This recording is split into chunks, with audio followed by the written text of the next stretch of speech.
Hi friends, कैसे हैं? Good evening friends. जो हम मुग़ल काल पढ़ रहे थे उसके अंतर्गत हम ऑलरेडी 2 वीडियोज़ अभी तक पढ़ चुके हैं। मीन 2 लेक्चर्स उसके पढ़ चुके हैं और उन 2 लेक्चर्स के अंतर्गत हम 40 क्वेश्चंस व्याख्या सहित पूरे कर चुके हैं। उसी क्रम को आगे बढ़ाते हैं। अगला क्वेश्चन है हमारा 41वां क्वेश्चन। जिसने वो 2 वीडियो नहीं देखी हो तो प्लीज़ पहले उन 2 वीडियो को विज़िट करें, तब इस वीडियो पर आएंगे तो तभी अच्छा समझ में आएगा। ठीक है। 41वां क्वेश्चन हमारा बोल रहा है, जहांगीर ने नूरजहां की उपाधि से किसे सम्मानित किया था? मानबाई, जगत गोसाई, मेहरुनिसा या जोधाबाई? तो इसका आंसर हो जाएगा हमारा, ये थी आपकी मेहरुनिसा। जहांगीर ने मेहरुनिसा को नूरजहां की उपाधि से सम्मानित किया था। आइए इनके बारे में और जानते हैं, क्या इंपॉर्टेंट हमारा जानने लायक यहाँ पे बनता है तथ्य। देखो आंसर हो गया हमारा ऑप्शन नंबर 3। देखते हैं। मेहरुनिसा अली बेगम की विधवा थी, अली बेग की विधवा थी, जिससे जहांगीर ने 1611 ईस्वी में विवाह कर लिया था और उसे नूरजहां की उपाधि दी थी। सिंपल। मेहरुनिसा कौन थी? अली बेग की विधवा थी और इससे जहांगीर ने 1611 में विवाह कर लिया था तथा इसे नूरजहां की उपाधि दी थी। ठीक है। अली बेग को जहांगीर ने शेर अफगान की उपाधि दी थी। जो अली बेग था इसके दरबार में रहता जहांगीर के, उसे जहांगीर ने शेर अफगान की उपाधि दी थी। फिर आगे, नूरजहां के पिता का नाम, जो ये नूरजहां थी इसके पिता का नाम मिर्ज़ा गयास बेग था, माता का नाम असमत बेगम था, भाई का नाम आसफ अली था और पुत्र का नाम शहरयार, पुत्री का नाम लाडली बेगम था। ठीक है। पुत्री का नाम क्या था? लाडली बेगम और पुत्र का नाम था शहरयार। फिर आगे देखते हैं। नूरजहां ने सलीम से उत्पन्न पुत्र, यानी जब इसका विवाह सलीम से हो गया था, बाद में जो सलीम के द्वारा एक पुत्र उत्पन्न हुआ था वो, और अली बेग से उत्पन्न पुत्री बेगम कौन थी? ये लाडली बेगम जो थी, ये ऊपर वाली, इन दोनों का विवाह करा दिया था। सिंपल। नूरजहां ने सलीम से उत्पन्न पुत्र का विवाह अली बेग से उत्पन्न पुत्री बेगम से करा दिया था, यानी लाडली बेगम से करा दिया था कालांतर में जाके, बाद में जाके। ठीक है। इसी के साथ अब हम आगे बढ़ते हैं। नेक्स्ट क्वेश्चन हमारा क्या बोल रहा है? अगला क्वेश्चन हमारा क्वेश्चन नंबर 42।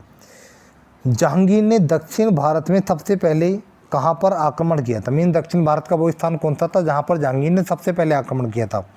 अहमदनगर, देवगिरी, बीजापुर या गोलकुंडा? तो दक्षिण भारत में जो सबसे पहले आक्रमण हुआ था वो हुआ था अहमदनगर पे। सिंपल। ठीक है। नहीं, मीन्स ऑप्शन नंबर पहला हमारा सही आंसर है। आइए इसके बारे में जान लेते हैं और क्या क्या तथ्य हैं। अहमदनगर मलिक अंबर के अधीन था। जो वो अहमदनगर था किसके अधीन था? मलिक अंबर के अधीन था। मलिक अंबर अहमदनगर के निजाम शाही शासक मुर्तज़ा निजाम शाह का प्रधानमंत्री था। कौन था ये मलिक अंबर? जो अहमदनगर में निजाम शाही शासक था एक, उसका नाम था मुर्तज़ा निजाम शाह, उसका प्रधानमंत्री था ये मलिक अंबर।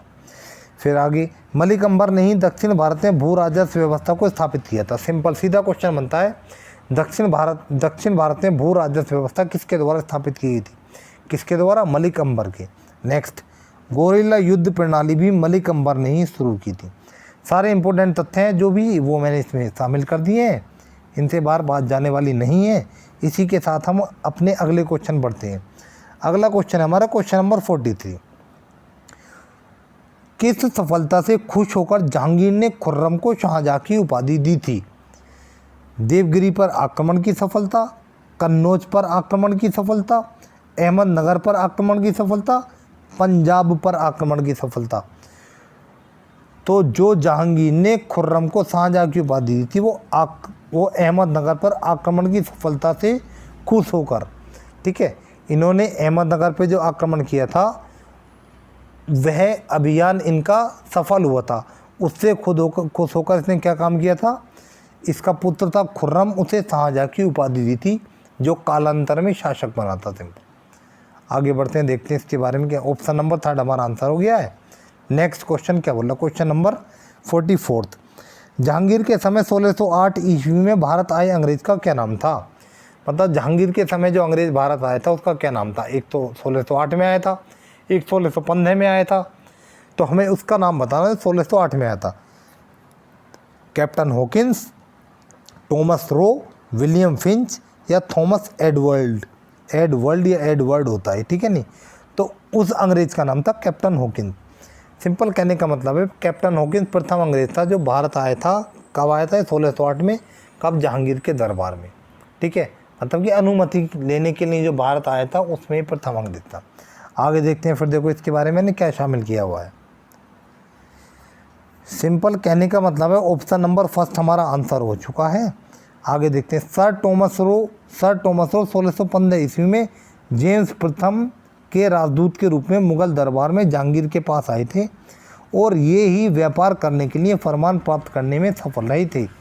सिंपल कहने का मतलब कैप्टन हॉकिंस जो आया था वो तो 1608 में आया था, लेकिन उसके बाद 1615 में एक दूसरा अंग्रेज आया था, उसका नाम था सर टॉमस रो। कब आया था? 1615 में आया था।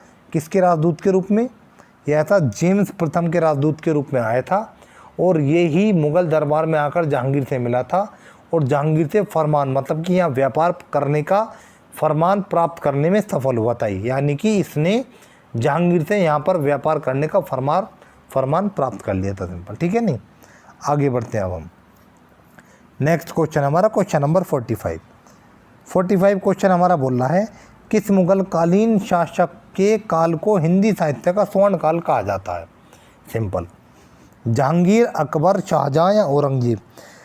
तो जो हिंदी साहित्य का स्वर्ण काल कहा जाता है ये कहा जाता है अकबर के काल को, यानी ऑप्शन नंबर 2। ठीक है, ऑप्शन नंबर 2 हमारा आंसर हो गया। आइए और बात जानते हैं, कोई ज़रूरी नहीं हमसे यही पूछा जाएगा।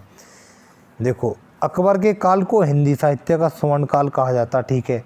जहांगीर के काल को चित्रकला का स्वर्णिम काल कहा जाता है और शाहजहां के काल को स्थापत्य कला का स्वर्णिम काल कहा जाता। तीनों बहुत ही इम्पोर्टेंट तथ्य हैं, ये अनेक बार और पता नहीं हर बार रिपीट ही होते रहते हैं। तो सिंपल अगर आपसे पूछा जाएगा हिंदी साहित्य का स्वर्णिम काल अकबर, चित्रकला का स्वर्णिम काल जहांगीर और स्थापत्य कला का स्वर्णिम काल शाहजहां, फिर ये लिखा है इनके दरबार, किनके? जहांगीर के दरबार मंसूर पशु पक्षियों के, मतलब कि इनके दरबार में जो मंसूर थे वो पशु पक्षियों के और एक विशन दास थे, वो मानव के चित्र बनाने के लिए प्रसिद्ध थे। किसके दरबार में? जहांगीर के दरबार में। सिंपल, आगे बढ़ते हैं। नेक्स्ट क्वेश्चन हमारा क्या बोल रहा है? क्वेश्चन नंबर 46 बोल रहा है हमारा जहांगीर को न्याय की जंजीर के लिए याद किया जाता था जो सोने की बनी थी। यह जंजीर कहाँ लगी थी? दिल्ली में, लाहौर में, आगरा में या देवगिरी में? तो ये जो थी न्याय की जंजीर थी ये आगरा में लगी हुई थी, ये सोने की जंजीर थी। किसको जाना जाता था इसके लिए? जहांगीर को जाना जाता था। सिंपल, डायरेक्ट क्वेश्चन बनता है कि किस मुगल शासक को न्याय की जंजीर के लिए, किस मुगल शासक को न्याय की जंजीर के लिए याद किया जाता है? कौन सा है वो? जहांगीर। कहाँ लगी थी? आगरा में लगी थी। आइए जानते हैं। मतलब कि ऑप्शन नंबर हमारा 3 आंसर हो गया इसका। फिर देखो, यह जंजीर आगरा किले के शाह बुर्ज एवं यमुना तट पर स्थित खंभे में लगी थी। कहाँ? आगरा किले का शाह बुर्ज, वहाँ से बंध के यमुना तट पर एक खंभा लगा हुआ तो वहाँ से वहाँ तक ली हुई थी। क्या थी ये? न्याय की जंजीर। जिसको न्याय चाहिए वो आके जंजीर को बचा देता था और उसको न्याय मिलता था, न्याय के लिए उसका प्रावधान किया जाता था। आगे बढ़ते हैं। नेक्स्ट हमारा क्वेश्चन नंबर 47, जहांगीर की आत्मकथा को किस नाम से जाना जाता है? आईने जहांगीरी, तुजुके जहांगीरी, जहांगीरनामा है, इनमें से कोई नहीं। तो जो जहांगीर की आत्मकथा थी उसका नाम है तुजुक-ए-जहांगीरी। ठीक है, तुजुक-ए-जहांगीरी जहांगीर की आत्मकथा थी। चलो, ऑप्शन नंबर 2 हमारा आंसर हो गया। लेकिन ये आईने जहांगीरी क्या थी? बहुत इंपॉर्टेंट, जानना जरूरी है। ठीक है, कहने का मतलब सेकंड ऑप्शन तो हमारा उत्तर हो गया है। जानते हैं, देखो, आईने जहांगीरी जहांगीर द्वारा जारी 12 अध्यादेश को कहा जाता है। कहने का मतलब है जहांगीर ने अपने प्रशासन को सुचारू रूप से चलाने के लिए 12 अध्यादेश जारी किए थे, उन्हें कहा जाता आईने जहांगीरी। ठीक है, और जो इसकी आत्मकथा थी वो हमने जान लिया, ऑप्शन नंबर 2। नेक्स्ट आगे बढ़ते हैं हम। क्वेश्चन नंबर 48 है, जहांगीर ने एतमाद-उद-दौला की उपाधि किसे प्रदान की थी? कुली बेग को, मिर्ज़ा गयास बेग को, असमत बेगम को या आसफ अली को? तो इसका आंसर है हमारा मिर्ज़ा गयास बेग। जहांगीर ने मिर्ज़ा गयास बेग को एतमाद-उद-दौला की उपाधि प्रदान की थी। कौन थे मिर्ज़ा गयास बेग? जो मेहरुन्निसा थी उसके पिता थे मिर्ज़ा गयास बेग, यानी उसके पिता नहीं, हाँ उसके पिता थे ये। किसके? मेहरुन्निसा की, जिसे नूरजहां की उपाधि दी थी। ठीक है, उसके पिता थे मिर्ज़ा गयास बेग, उन्हीं को जहांगीर ने एतमाद-उद-दौला की उपाधि दी थी। सिंपल। आइए और जानते हैं इसके बारे में थोड़ा सा। एतमादुद्दौला का मकबरा जो आगरा में स्थित है, कहाँ स्थित है? आगरा में, का निर्माण 1626 ईस्वी में नूरजहाँ ने कराया था। मतलब कि मेहरुन्निसा जो बाद में नूरजहाँ बन गई थी, उपाधि पाने के बाद उसने कराया था। कहाँ पे? आगरा में, 1626 में। बहुत इंपॉर्टेंट। यह मकबरा मुगल कालीन वास्तुकला के अंतर्गत बनाया गया था और पहली ऐसी इमारत है जो पूर्ण रूप से बेदाग सफ़ेद संगमरमर से निर्मित है। कौन सी?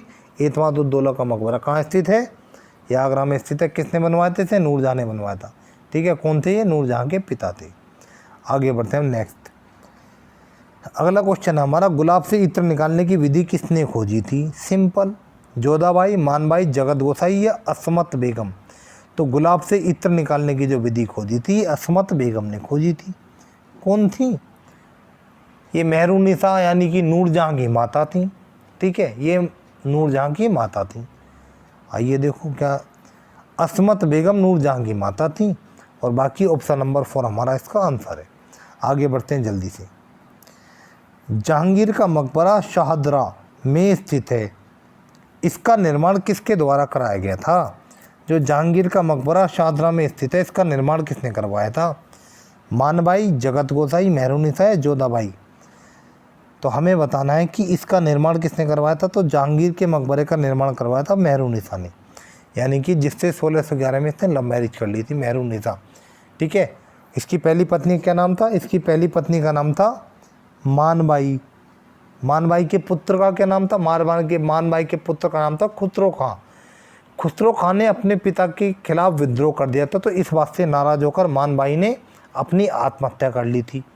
उसके बाद में जहांगीर ने क्या काम किया? जहांगीर ने दूसरा विवाह किया। किसके साथ किया था वो? जगत गोसाई के साथ किया था। जगत गोसाई के जो पुत्र उत्पन्न हुआ था उसका नाम था खुर्रम, जो कालांतर में जाके शाहजहाँ बना था। पढ़ चुके हैं पीछे। ठीक है, फिर मेहरुन्निसा कौन है? मेहरुन्निसा से इन्होंने 1611 में विवाह किया था। ये अली बैग की विधवा थी, जिसे शेर अफगान की उपाधि दी थी। ठीक है नहीं, 1611 में इससे विवाह किया। इससे विवाह करने के बाद इसे नूरजहाँ की उपाधि दी। काफ़ी सुंदर स्त्री थी ये, इससे मिला था नवरोज के त्यौहार पे इससे मिला था और इससे मिलने के बाद इसकी सुंदरता पे मुग्ध हो गया था ये, और 1611 में इससे विवाह कर लिया था। सिंपल, सही है। जोधाबाई कौन थी? जोधाबाई आपकी जहांगीर की माता थी, जोधाबाई। ठीक है नहीं, फिर आगे चलते हैं, इसके बाद देखते हैं। मतलब कि ऑप्शन नंबर 3 हमारा आंसर है। मेहरुन्निसा को जहांगीर ने नूरजहाँ की उपाधि प्रदान की थी। सिंपल, ठीक है नहीं। इनके बारे में एक बार ठीक से पढ़ लेंगे सारे क्वेश्चन डीपली, तो कभी दिक्कत आने वाली है नहीं। आगे देखते हैं। शाहजहाँ ने अपनी पत्नी को मुमताज़ महल की उपाधि दी थी, उसका वास्तविक नाम क्या था? जहाँ आरा, रोशन आरा, अर्जुमंद बानो बेगम, दिल्लस बानो बेगम। तो उसका नाम था अर्जुमंद बानो बेगम, जिसे किसकी उपाधि दी थी? मुमताज़ महल की उपाधि दी थी, और बाद में उसी की कब्र के ऊपर ताजमहल का निर्माण करवाया था। तो उसका असली नाम, मूल नाम था अर्जुमंद बानो बेगम, यानी कि ऑप्शन नंबर 3। ठीक है, देखो, जहाँ आरा और रोशन आरा शाहजहाँ की पुत्रियाँ थी, यानी कि पहले और दूसरे ऑप्शन में जो है जहाँ आरा और रोशन आरा शाहजहाँ की पुत्रियाँ थी।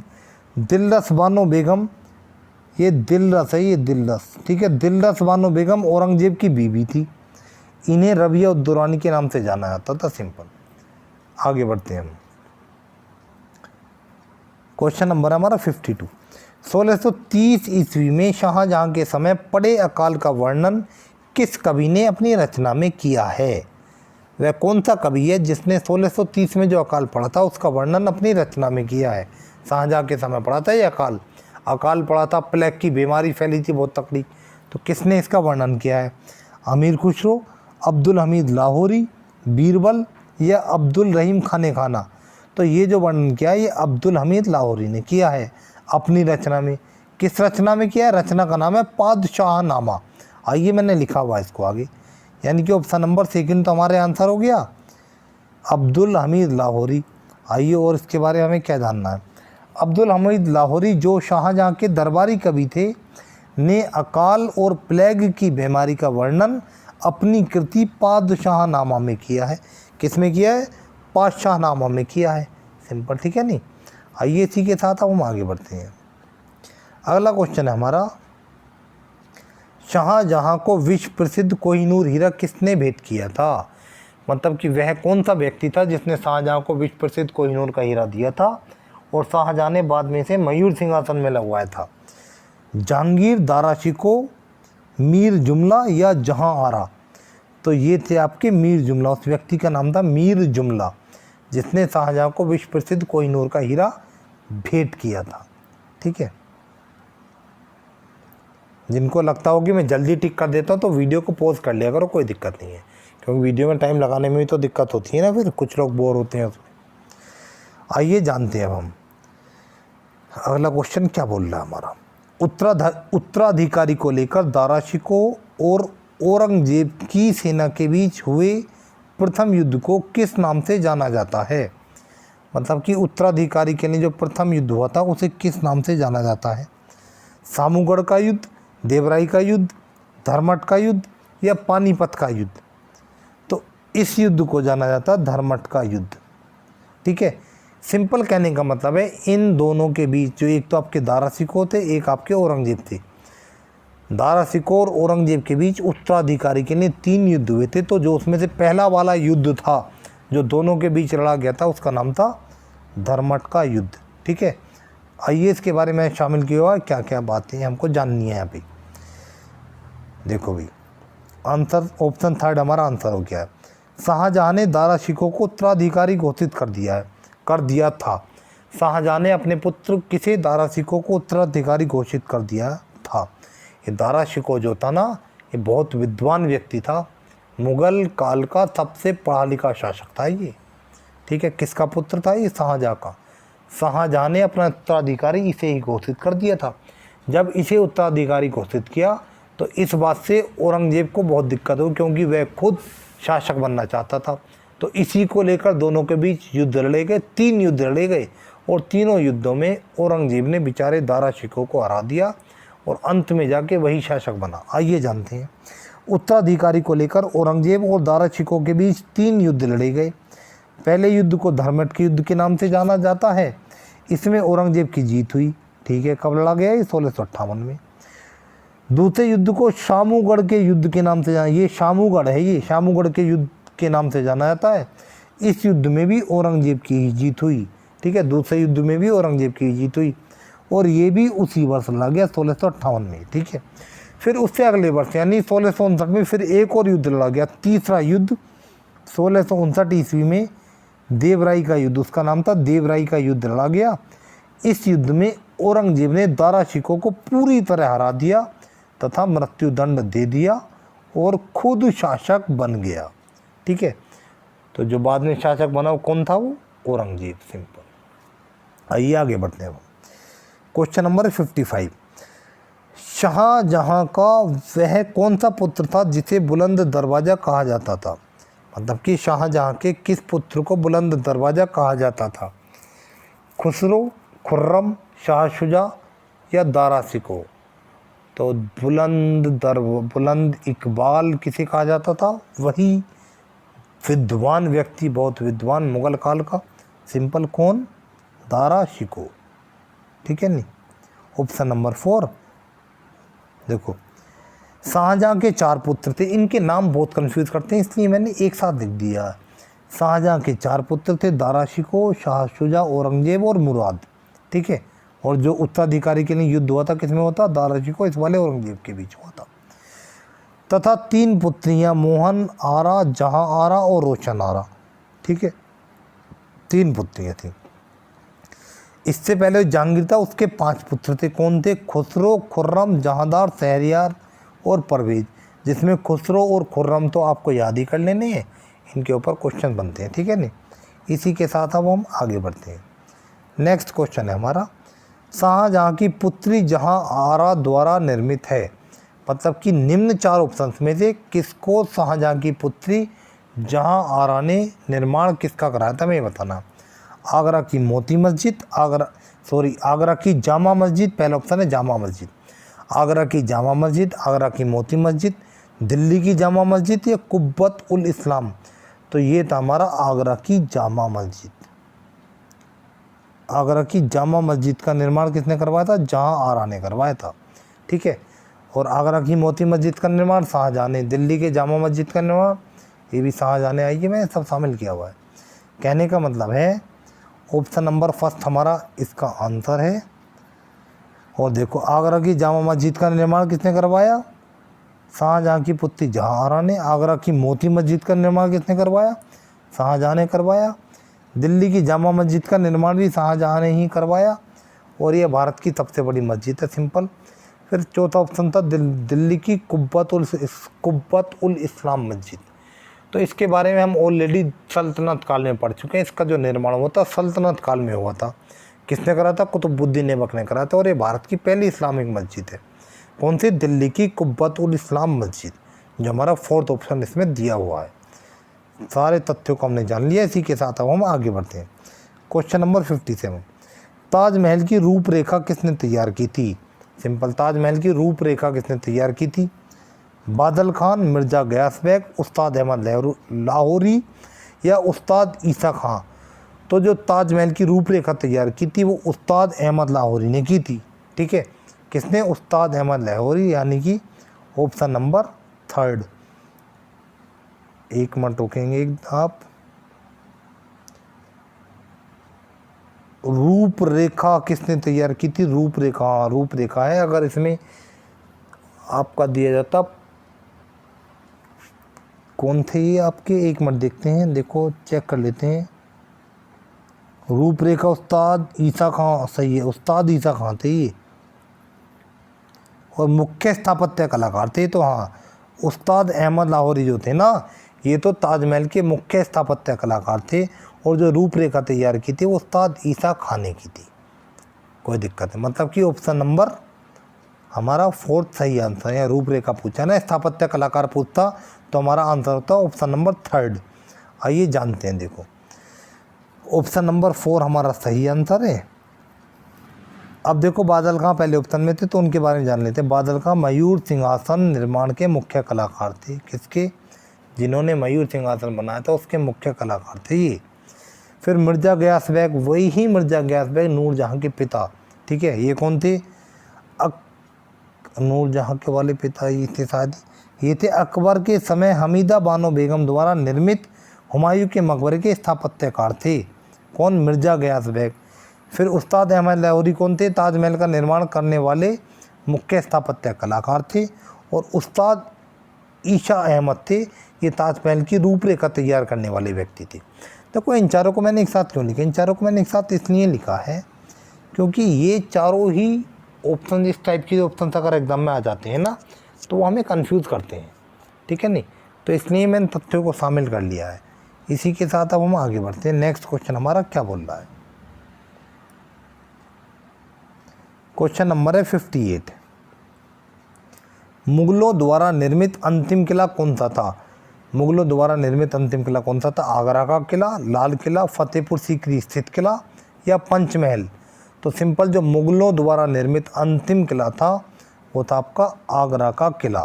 ठीक है नहीं, यानी कि ऑप्शन नंबर पहला। यार ये क्या प्रॉब्लम हो रही है? ये तो लाल किला था। देखो रुको एक मिनट, किधर गया भाई?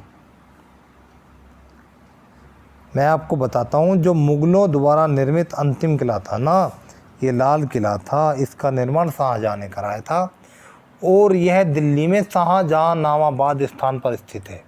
ठीक है, आगरा का किला नहीं था। सॉरी। मुगलों द्वारा निर्मित अंतिम किला था लाल किला।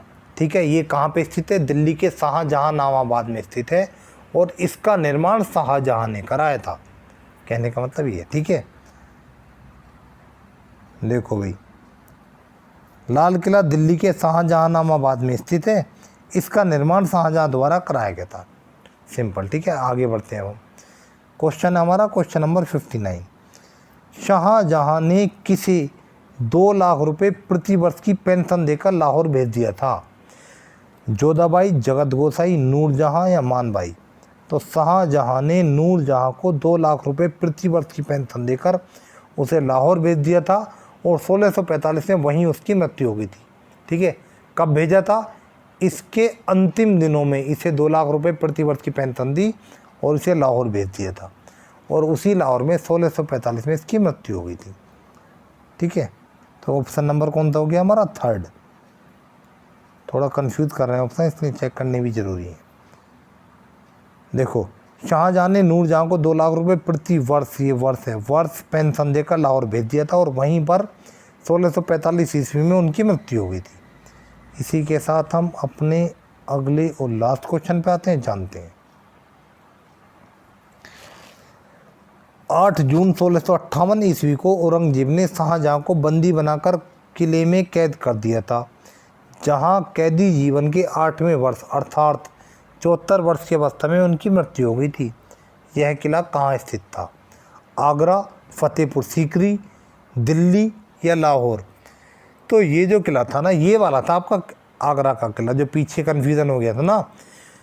जो देखो, सिंपल कहने का मतलब है, अगर मुग़ल शासकों द्वारा निर्मित अंतिम किला था तो वो था आपका लाल किला, जिसका निर्माण शाहजहाँ ने कराया था, दिल्ली के शाहजहानाबाद में स्थित है। और ये आगरा का किला जो है, ये वो किला है जहाँ पर औरंगजेब ने शाहजहाँ को बंदी बनाकर डाल दिया था, और 8 साल तक बंदी रहने के बावजूद बंदी के कैदी जीवन के 8वें वर्ष, यानी कि उस समय वो 74 वर्ष के थे, कैदी जीवन का उनका 8वां वर्ष था, और वहीं पर उनकी मृत्यु हो गई थी। यानी कि हमारा कौन सा होगा? हमारा होगा ऑप्शन नंबर पहला। ठीक है, तो इनमें कन्फ्यूज़ नहीं होंगे। आखिरी किले की बात आएगी तो लाल किला, और बाकी जहाँ पे बंदी बनाया था वो तो हमारा आगरा का किला, और इसी आगरा के किले के शाहबुर्ज से हमारे यमुना तट पे स्थित खंबे तक न्याय की जंजीर लगी हुई है। I think no any confusion in these questions.